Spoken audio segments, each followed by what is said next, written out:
এই তোমরা এখানে কি খেলা খেলছো? বাহ, ফাইন। স্বল্পমূল্যে ব্যবহারিক বিজ্ঞান শিক্ষায় স্বাগতম। আজ আমরা খেলার মাধ্যমে বিভিন্ন প্রকার গতি নিয়ে আলোচনা করব।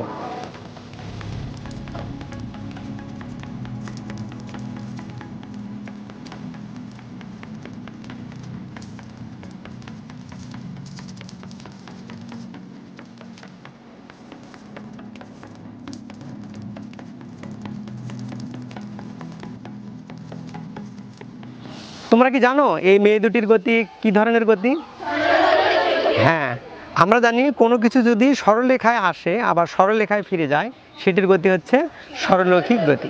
আবার একটা বস্তুকে যদি আমরা উপর থেকে ছেড়ে দিই এটি কিন্তু সোজাভাবে পড়ে। সোজাভাবে হচ্ছে না, এখানে দেখা যাচ্ছে বস্তুটি সোজাভাবে পড়ছে, অর্থাৎ সরলরেখায় কোনো বস্তুর গতি হচ্ছে সরলরৈখিক গতি।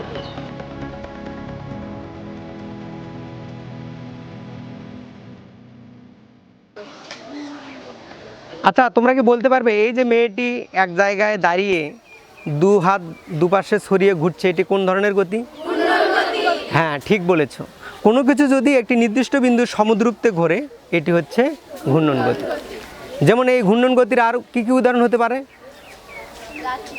লাঠিম, গুড। যেমন ঘড়ির কাঁটা, বৈদ্যুতিক পাখার গতি হচ্ছে ঘূর্ণন গতি। আকাশের চাঁদও কিন্তু ঘূর্ণন গতির উদাহরণ।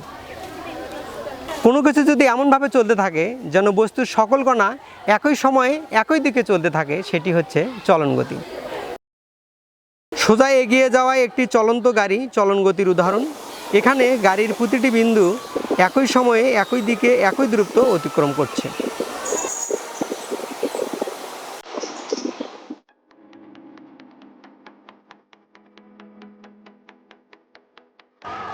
আচ্ছা, তোমরা কি বলতে পারবে এটি কোন ধরনের গতি? এটি হচ্ছে পর্যায়বৃত্ত গতি। কোনো গতিশীল বস্তু যদি নির্দিষ্ট সময় পর পর একটি নির্দিষ্ট বিন্দু দিয়ে একই দিকে একইভাবে অতিক্রম করে তাহলে সেটাই হচ্ছে পর্যায়বৃত্ত গতি। আমাদের হৃৎপিণ্ডের স্পন্দন পর্যায়বৃত্ত গতির উদাহরণ। আর এই পর্যায়বৃত্ত গতি বৃত্তাকার, উপবৃত্তাকার কিংবা সরলরৈখিক হতে পারে।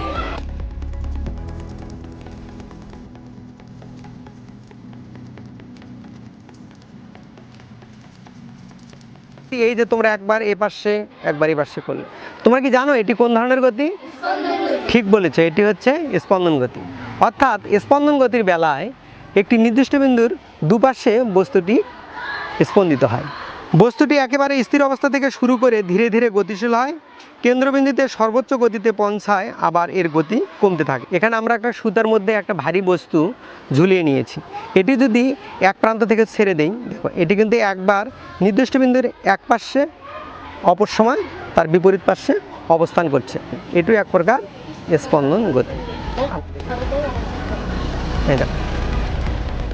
অর্থাৎ একটি নির্দিষ্ট বিন্দুর নির্দিষ্ট সময় এক পাশে এবং অপর সময় নির্দিষ্ট বিন্দুর অপর পাশে অবস্থান করছে। এটি হচ্ছে এক প্রকার স্পন্দন গতির উদাহরণ। তোমরা কি বিজ্ঞানের এমন মজার মজার ভিডিও দেখতে চাও? তাহলে অবশ্যই তোমরা আমাদের সাথেই থেকো। এতক্ষণ সাথে থাকবার জন্য ধন্যবাদ।